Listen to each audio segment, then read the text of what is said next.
There is a moment, right before something in your life finally changes for the better, when everything seems to fall apart instead. You've felt it. Maybe you're feeling it right now. The job that suddenly turns unbearable the same year you finally had the courage to imagine doing something else. The marriage that starts creaking at the exact moment you begin to understand what you actually need from another person. The health scare that arrives right after you decide quietly to start taking your life seriously again. Not before, not after, right at the threshold. Most people call this bad luck. Some call it punishment. A few, tired and honest, call it proof that nothing they do matters, that the universe simply enjoys taking things away right when you finally reach for them. But what if that timing isn't cruelty? What if it isn't random either? What if the hardest weeks of your life keep showing up right before a leap in consciousness, because that's exactly what they're built to do? This isn't a video about positive thinking. It isn't going to tell you that everything happens for a reason, in that soft, meaningless way people say it to end a conversation they don't want to have. This is something colder and stranger and, if you let it, considerably more useful, because there's a real mechanism behind the pattern you've been sensing but never had language for. Not fate, not divine grading. A filter, and filters don't punish. They select. Here's the first thing worth sitting with. The thing most people your age have already suspected but never said out loud. The test doesn't arrive to stop you. It arrives because you were already moving. Think about that for a second. A door only needs a lock if someone is already standing in front of it, hand on the handle. Life doesn't install resistance in front of people who aren't going anywhere. It installs resistance in front of people who are about to walk through something. If you've spent the last months or years feeling like existence has suddenly turned its full weight against you, that isn't evidence you're failing. It's evidence you're finally close. You might be telling yourself this is just middle age, bodies aging, friends dying, marriages settling into quiet disappointment, careers plateauing into a long grey corridor. Ordinary entropy, nothing more. That's the objection. And it's a fair one. You've lived long enough to know that not every hardship is meaningful, that sometimes a bad year is simply a bad year. But notice something. The objection itself assumes there's no difference between random decay and directed pressure. And there is a difference. Random decay wears you down evenly, in every direction all the time. Directed pressure concentrates. It shows up right where your resistance is thinnest, right where you were about to change, right where the old identity is cracking. And it shows up right then, not before, not after. That precision is the tell. Randomness doesn't have timing. Tests do, not collapse. Compression. Maybe you've already caught yourself doing the math nobody your age says out loud, counting the years you probably have left against the years you've already spent performing a version of yourself that stopped being true a long time ago. That math isn't morbid, it's honest. And it's exactly the kind of honesty that tends to surface right before someone finally stops postponing the life they've been circling for decades. That's the urgency underneath everything in this video. And it has nothing to do with missing some window, some deadline, some limited time offer dressed up as spiritual advice. It has to do with who you are already becoming right now, whether you name it or not. The pressure isn't telling you to hurry up before it's too late. It's telling you that something in you has already decided, and the rest of your life is simply catching up to that decision. This is the difference we're going to spend the next several minutes taking apart. Because if you're 50, 60, 70 years into this life, you didn't get here without noticing patterns. You've buried people. You've rebuilt things you thought were permanent. You know, on some level deeper than any self-help slogan, that difficulty and meaning tend to arrive in the same envelope. What you may not know yet is why, the actual mechanism that makes the hardest chapter of a life the one standing directly in front of its widest opening. So here's where we start, not with comfort, with the paradox itself, stated plainly. The moments that feel most like life is against you are statistically and structurally the moments life is finally with you. By the end of this video, you'll know the exact mechanism your nervous system uses to force this, the same one neuroscience, Buddhist tradition, and modern trauma research all independently discovered. And you'll know the one thing that decides whether you pass this test or simply repeat it in a different costume next year. Stay until the end. You'll recognize the moment you're in right now, and you'll finally know what it's actually asking of you. Let's name the actual problem, because the universe tests you is too vague to be useful. And vague ideas are where people go to stop thinking. Here's the problem, stated with more precision. Identity is expensive to change, and the psyche will not let go of an old structure until it is absolutely certain nothing else will hold you up. That certainty cannot be produced by comfort. Comfort confirms the old structure. It tells your nervous system correctly that the current identity is still functional, still safe, still worth defending. So if a real shift is coming, a shift in how you see yourself, what you tolerate, what you build your days around, something has to first prove to you undeniably that the old structure was never as solid as it looked. That proof is the test, not a punishment handed down, a demolition required before construction. Consider how this actually plays out. A man spends 30 years being the reliable one, the provider, the fixer, the one who never falls apart. Then, somewhere past 50, life removes the things that made that identity provable.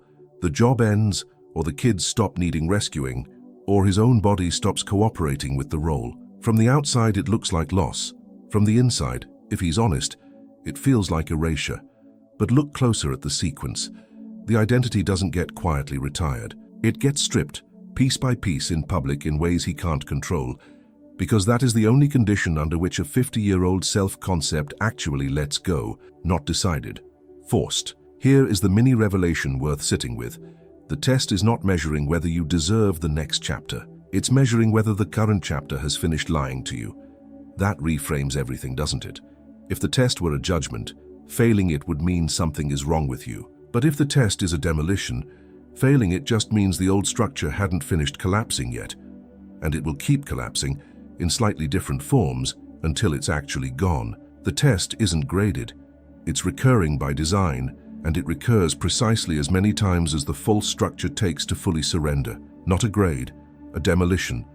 This is where the deeper, more uncomfortable question opens up. If difficulty is really the mechanism by which an old self gets dismantled, then the amount of difficulty you're facing right now is telling you something very specific. Not how unlucky you are, but how much of the old identity is still standing. People who go through quiet, gradual transitions were carrying lighter structures to begin with. People who go through violent, disorienting collapses were carrying heavier ones, bigger houses of self-image, more load-bearing walls made of other people's approval, more square footage built on being needed, being right, being in control. So ask yourself, honestly, not rhetorically, how much square footage were you standing on? That's not comfortable, but it's clarifying, and clarifying beats comfortable most days of the week. Here's a second case, quieter than the first, because not every demolition looks dramatic from the outside. A woman spends 4 decades organizing her entire sense of worth around being competent,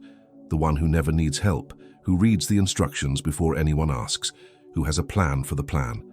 Then, somewhere in her 60s, her body starts requiring things she can't will her way through. A knee that won't cooperate. A memory that occasionally misplaces a word mid-sentence. Nothing catastrophic. Nothing anyone else would even notice. But to her, each small failure lands like a verdict, because competence was never just a skill for her. It was the entire foundation the rest of her identity was built on top of. And that's precisely why it's the thing being tested. Not her health, her proof. Notice the shape of both cases. Neither the reliable man nor the competent woman was tested at random. Each was tested at the exact coordinate where their sense of self had stopped being examined in decades. The belief so old it had become invisible, the assumption they were no longer even aware of holding.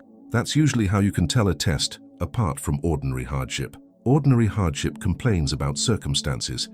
A real test complains about you, specifically, in a language only you would recognize. Here's the question worth sitting with before we go further. What belief about yourself have you stopped examining because you assumed it was simply a fact rather than a story you built decades ago and never checked again? It's worth being precise about why comfort specifically fails to produce this kind of change, because the objection tends to resurface here. Couldn't a person simply decide one quiet morning to release an outdated identity without needing a demolition to force the issue? In principle, yes. In practice, almost never.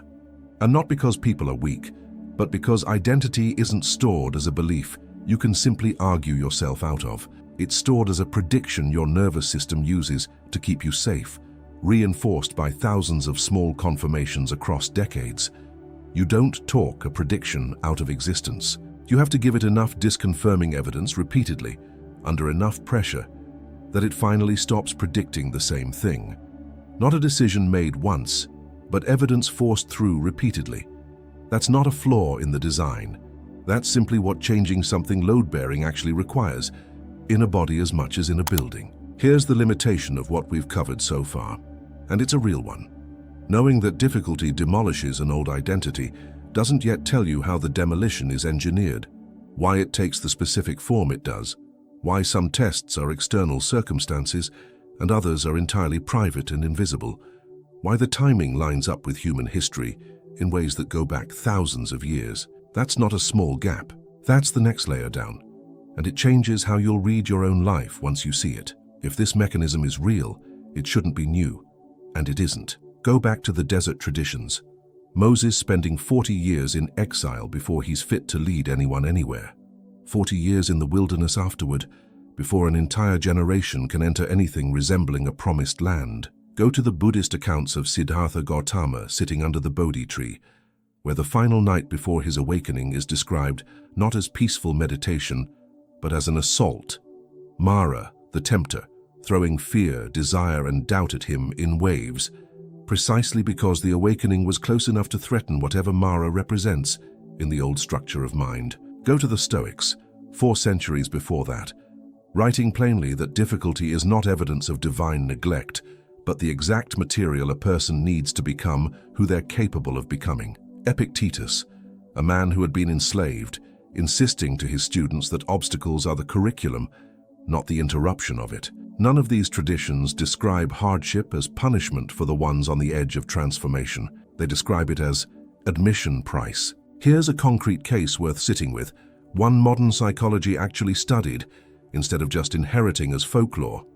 In the 1990s, psychologists Richard Tedeschi and Lawrence Calhoun coined the term post-traumatic growth after noticing something that broke the assumption trauma only damages people. Working with people who'd survived serious illness, bereavement, and disaster, they identified 5 specific domains where growth consistently showed up afterward: a sense of new possibilities the person hadn't considered before, deeper and more honest relationships, a clearer sense of their own personal strength, a sharper appreciation for ordinary life, and, most consistently, a shift in what they considered spiritually or existentially true. This wasn't growth despite the crisis. It was structurally tied to it, in a way their data kept confirming across different populations and different kinds of catastrophe. The old identity had to be stripped bare before the reorganization could happen at all, the crisis producing the change, never the comfort that came before it. Now here's where it gets more specific and more useful than ancient wisdom agrees with itself.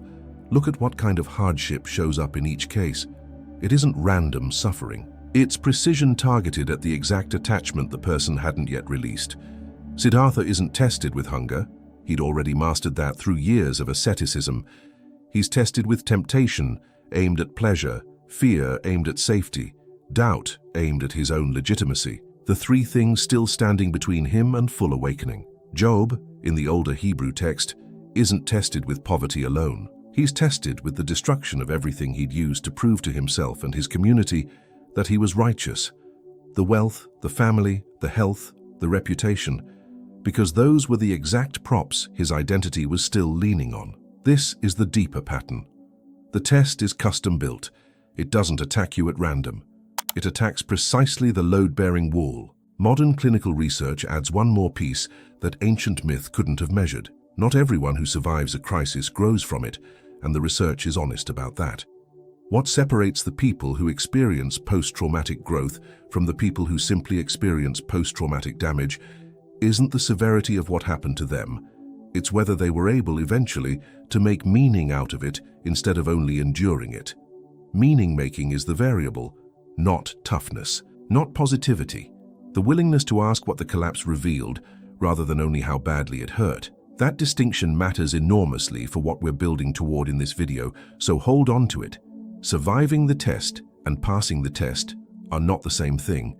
You can survive a demolition and rebuild the exact same structure on the exact same foundation, out of habit, out of fear of the alternative. Passing it requires something more deliberate, actually reading what the wreckage revealed, rather than only enduring it before you start construction again. It's worth pausing on how consistent this shows up, even in accounts that never intended to be spiritual instruction at all. Viktor Frankl, a psychiatrist who survived several concentration camps, built an entire framework of meaning out of exactly this observation, that the prisoners who located some form of purpose inside the horror, however small, tended to outlast those who couldn't. Frankl wasn't writing mythology. He was documenting a mechanism he watched operate, without exception, in the most extreme conditions a human being can be tested under. And what he found lines up, point for point, with the desert traditions, the Bodhi tree, and the Stoics who came a full 2,000 years before him. The convergence itself is the evidence, not one tradition insisting it's right. Every honest account of extremity, independently arriving at the same structural claim. So if you look at your own hardest chapter, the one happening now or the one still fresh enough to examine, and you ask what it actually took from you, you're not just cataloging loss. You're reading a blueprint of what your identity was still standing on, not what you lost. What you were leaning on, that reframes the whole inquiry, doesn't it? Because now the question isn't, why is this happening to me? The question becomes far more specific. What was I using this exact thing to prove? Here's the hinge and the honest limitation of everything covered in this block. History and research both confirm the pattern is real and precisely targeted, but neither one tells you how to actually live inside the test while it's happening, without either collapsing under it or spiritually bypassing it with slogans. That's not academic anymore. That's personal, and that's the next layer. Let's bring this all the way down into the body, because the mechanism isn't philosophical. It's neurological, and it's happening whether or not you have language for it. Here's the single idea worth understanding clearly. Your nervous system treats identity the same way it treats physical safety, not metaphorically, functionally. The part of the brain responsible for detecting threat, the amygdala, doesn't distinguish cleanly between my life is in danger and the story I tell about who I am is in danger. Psychologists studying self-concept threat have shown that when a core piece of someone's identity is challenged, their competence, their role, their sense of being needed, the physiological stress response looks remarkably similar to a genuine survival threat. Elevated cortisol, disrupted sleep, a mind that won't stop circling the same 3 thoughts at 3 in the morning. That's why the test doesn't feel philosophical while you're in it. It feels like danger, because as far as your body is concerned, it is danger. The danger of losing the self you've spent decades constructing. Here's a concrete example, and you'll likely recognize it. A woman in her late 50s has spent most of her adult life as the emotional center of her family, the one everyone calls first, the one who holds things together. Then her children grow distant, in the ordinary way adult children do, building their own lives, needing her less. Nothing has gone wrong.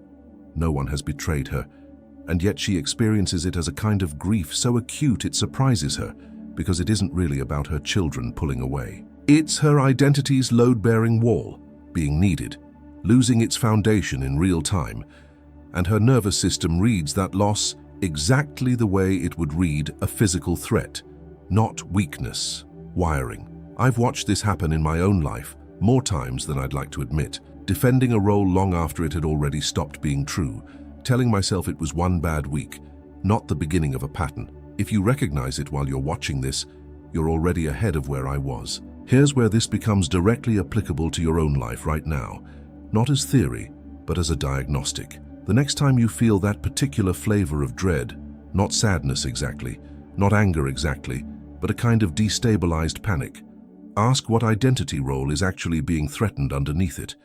Not the surface event, the role. I am the strong one. I am the one who's never wrong. I am indispensable. I am still young enough. Name the role specifically, the way you'd name a muscle that's cramping. That single act of naming does something your nervous system badly needs. It moves the threat from formless to located, and located threats are survivable in a way formless ones never feel like they are. Formless fear paralyzes.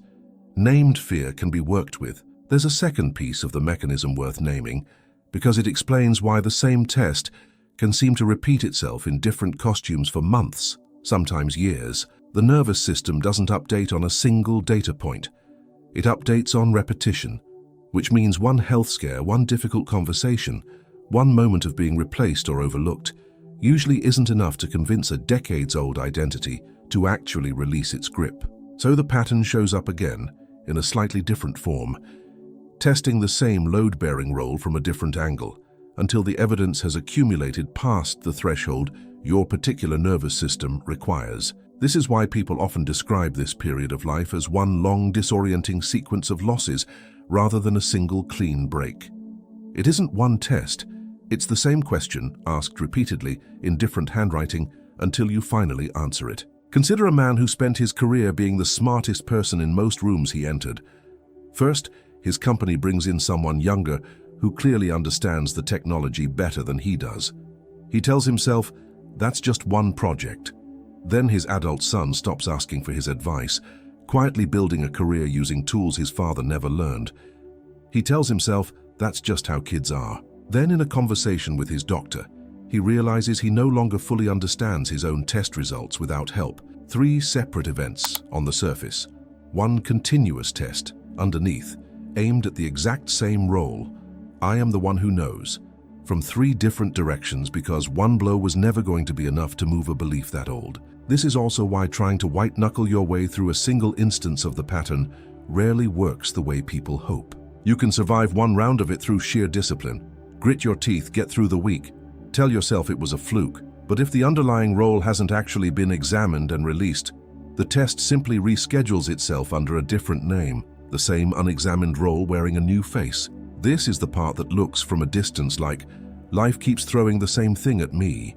A second marriage that struggles with the identical dynamic as the first. A new job that recreates the same conflict as the last one. A new friendship that somehow ends the same way 3 friendships before it ended. That repetition isn't bad luck stacking on bad luck. It's the same question, unrecognized, waiting for you to finally notice it's the common denominator. There's a further layer here, and it's the part most people miss because it runs counter to instinct. The instinct, when an identity role is under threat, is to defend it harder, work more to prove you're still indispensable, argue more to prove you're still right, control more to prove you're still capable. But defending a role that's structurally being retired doesn't stop the test. It extends it, trading defense for release later on harder terms. The demolition crew doesn't leave because you've reinforced one more wall. It just schedules the next controlled explosion. This is the binary that actually matters here, and it's worth being blunt about it. You can spend this chapter of your life defending an identity that's already being dismantled by design, or you can spend it locating exactly which role is under pressure and consciously setting it down before life forces the issue. One of those paths takes years longer and hurts considerably more. Both of them eventually arrive at the same release. The only real choice is how much resistance you want to add to something that was never going to stop on its own. So which role, specifically, are you still defending? Here's the hinge and its limitation. Understanding that the mechanism is neurological, that it's targeting a named role rather than punishing you randomly, gives you something to work with in the moment. But it doesn't yet answer the bigger question sitting underneath all of this. If the test is precise, if it's structural, if it shows up across every tradition and every nervous system the same way, what is actually on the other side of it? What is the thing being built once the demolition finishes? That's not a small question, and it's the one this video has been circling from the first sentence. Here's the part most people never get to, because they're too busy surviving the demolition to ask what the demolition is clearing space for. The test isn't just subtraction, it's preparation for a structural upgrade the old identity was physically incapable of holding. Think about it in the most literal terms possible. You cannot build a taller, heavier structure on a foundation designed for a smaller one. Any engineer will tell you that before you add floors, you either reinforce the foundation or you tear down what's there and pour something new. A self-concept works exactly the same way. The version of you that needed to be needed to be right, needed to be young, needed to be in control. That version has a load limit. It was never built to carry what's coming next. So before the next version of your life can be poured, the old foundation has to be broken down to bare ground. This is the part worth sitting with in silence for a second. The difficulty you're facing is not proportional to how badly life wants to hurt you. It's proportional to how much more life is trying to let you carry. Now here's a pattern worth naming precisely, because it explains something that otherwise looks like cruelty. Why does the test often intensify right before the breakthrough? Why is the darkest section of so many life stories the one immediately preceding the turn, not gradually building toward it? Because a foundation doesn't erode evenly. It holds and holds and holds, right up until the exact moment the load becomes too much for the old structure. And then it goes all at once, not as gradual decline, but as sudden give. That final collapse looks from the inside like the worst moment of the entire ordeal. It is, mechanically, the last moment of it. The wall doesn't fall gradually. It falls when it's finished falling. There's a reason this particular structural fact gets missed by almost everyone living through it. The final section of a collapse is, by definition, the section with the least visible warning. A foundation that has been silently failing for years gives no outward sign of its condition, right up until the day it can no longer bear the load. And to anyone standing on it, that day feels less like an ending and more like a sudden, inexplicable catastrophe. But the catastrophe wasn't sudden, only its visibility was. The actual failure had been accumulating the entire time, quietly, underneath a surface that looked, until that day, like it was holding just fine. This is worth applying directly to whatever you're currently living through. If the difficulty in front of you feels disproportionate, too large, too sudden, too far outside the ordinary math of cause and effect you'd expect from whatever triggered it, that disproportion isn't a sign something has gone wrong with the process. It's a sign you're witnessing the final, visible fraction of a structural failure that's been building for considerably longer than the triggering event itself. The trigger isn't the cause. It's only the last straw a much older structure could no longer carry. This also explains something else worth naming, because it tends to confuse people going through it. Why the same event can devastate one person and barely register for another standing right next to them. Two siblings lose the same parent. One is reorganized by the loss for years. The other grieves, adjusts, and continues largely unchanged. The difference was never the size of the loss. It was how much of each person's identity had been quietly resting on that parent still being alive. The sibling who was still unconsciously defining themselves as someone's child experiences a foundational collapse. The one who had already built an identity independent of that role experiences a real loss, but not a demolition.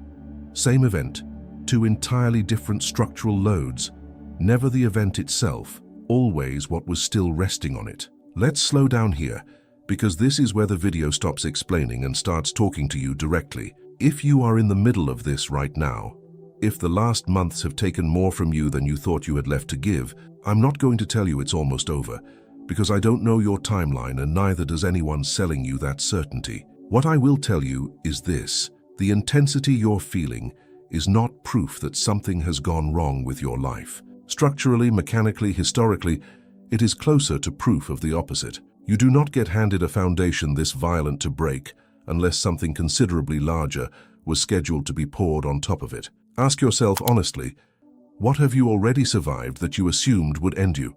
And what did that survival make possible on the other side that the previous version of you literally could not have held? That question isn't rhetorical comfort. It's evidence, and it's your own evidence, sitting in your own history if you're willing to look at it plainly. Here's the binary worth carrying forward from this block, maybe the most important one in the entire video. This isn't happening to you. It's happening for the structure you haven't finished becoming, not against you, for what's coming. There's one more piece worth adding here, because it protects this idea from curdling into the kind of empty positivity this video opened by rejecting. None of this means the difficulty doesn't hurt, or that you're required to feel grateful for it while it's happening, or that pain instantly transforms into meaning the moment you reframe it correctly. It doesn't work that way, and anyone telling you it does is selling you something. What it means is narrower and more honest than that. The difficulty is not meaningless. It has a direction, a target, and a function, even on the days it doesn't feel survivable. You don't need gratitude for any of it, only trust in the structure, even without the gratitude. You're allowed to hate the process and still trust its structure. Those two things are not in conflict. And here's the piece that finally closes the loop, opened all the way back in Block 1. The question of why the timing is never gentle, never spread evenly across a life, always concentrated right at the threshold of a leap. It's never gentle Because gentleness confirms the old structure. It's always concentrated at the threshold because that's precisely where the old foundation has reached its maximum load and has nothing left to give. The test isn't badly timed. It's the only possible timing, given what identity actually is and how it actually breaks. This resolves the original paradox, but it opens something heavier underneath it. If the test only shows up this hard for people standing this close to a real shift, then what does that make the difficulty you're living through right now specifically about you? Let's stop circling and say this plainly, because you already know who you are while you're watching this. You are the person who has quietly started wanting something more honest out of the years you have left. Not more possessions, not more recognition, something closer to the truth of who you actually are underneath 50 or 60 years of roles you took on for good reasons that no longer apply. And in the exact months you started wanting that, life got harder, not easier, harder. A health scare, a marriage revealing its actual condition, a career finally showing you its ceiling, a parent dying and taking with them the last person who still saw you as a child, leaving you for the first time fully grown and fully alone at the top of your own life. You've been asking quietly whether that timing means something.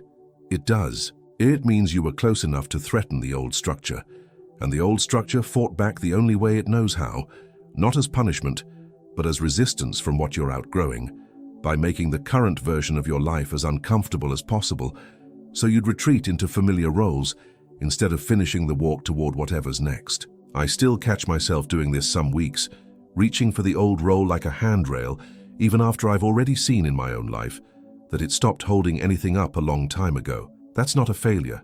It's just how long it takes for the hand to actually let go, even once the mind already knows. Maybe you've spent the last year quietly wondering if you waited too long, if the version of your life you're now trying to build should have started decades ago, back when there was supposedly more time, more energy, more room for error. Let that question go. There is no version of this process that arrives early. The threshold only appears once the old structure has finished revealing everything it was hiding, and that revelation takes exactly as long as it takes. You are not late. You are precisely on time for the collapse required to get you here. You've probably also noticed that the people around you seem to fall into two groups right now, the ones who respond to your changing with discomfort, subtly pulling at the old version of you, and the ones who seem almost relieved to finally meet who you're becoming. That split isn't a coincidence, and it isn't a referendum on who truly loves you. It's simply that some relationships were built with the old scaffolding as a load-bearing wall, and others were never depending on it in the first place. Watching which is part of what this chapter is quietly showing you, whether or not you asked to see it. Here is the identity, named precisely that this video has been speaking to from the first sentence. You are not someone in decline. You are someone standing at a threshold heavy enough that it required this much pressure to open. Decline doesn't need this kind of resistance. Thresholds do. Let's go back to where we started because that's the only honest way to end this. The paradox was simple. The hardest chapters of a life keep arriving right before it changes for the better, and most people read that as evidence of a universe that doesn't care. We've spent this entire video building the opposite case, one layer at a time. That the timing isn't cruelty, it's precision. That the difficulty isn't punishment, it's demolition. That the demolition isn't random, it's targeted at the exact identity role still standing between you and what's next. That your nervous system experiences this as danger, because structurally, an old self really is dying. And that the intensity you feel is proportional not to how much life wants to hurt you, but to how much more it's preparing you to carry. Here is the one-sentence synthesis worth keeping. The test was never measuring whether you deserved the next chapter. It was clearing the ground for it. And here's the layer this video hasn't said yet, the one that changes how everything before it lands. You don't pass this test by becoming strong enough to survive it. You pass it by becoming light enough to no longer need what it's taking. Strength keeps you gripping the old structure through the demolition. Lightness lets you walk out from under it before it finishes falling. Not strength, lightness. Think back to every load-bearing role named across this video. The reliable one, the competent one, the one who knows, the one who's needed. None of them are bad. None of them were mistakes. They were simply scaffolding, useful at the stage of life they were built for, never meant to be permanent. Scaffolding coming down isn't failure. It's a sign the building underneath finally learned to stand on its own. There's a final loop worth closing explicitly, the one about timing, because it's the question this entire video opened with, and it deserves a direct answer, not just an implied one. The test arrives when it arrives.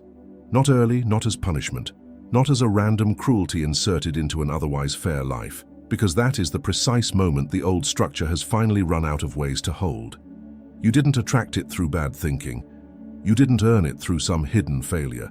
You arrived at it the same way every foundation arrives at its breaking point, by carrying exactly as much as it could, for exactly as long as it could, until it couldn't anymore. If you're the one this video has been speaking to, the one who's been quietly asking why the last stretch of your life has been the hardest one, right when you started wanting something truer out of it, here is the only answer that's ever actually held up. Across every tradition, every study, every honest life examined closely enough, you were never being tested to see if you'd survive. You were being tested to see what you'd finally let go of. If this describes something you're living through right now, don't carry it alone. Tell someone what you just recognized, out loud today. And if you're the one this video was speaking to, write it down somewhere you won't lose it. I choose lightness, not strength. Not for anyone else to see. For you, the next time the pattern shows up wearing a different face.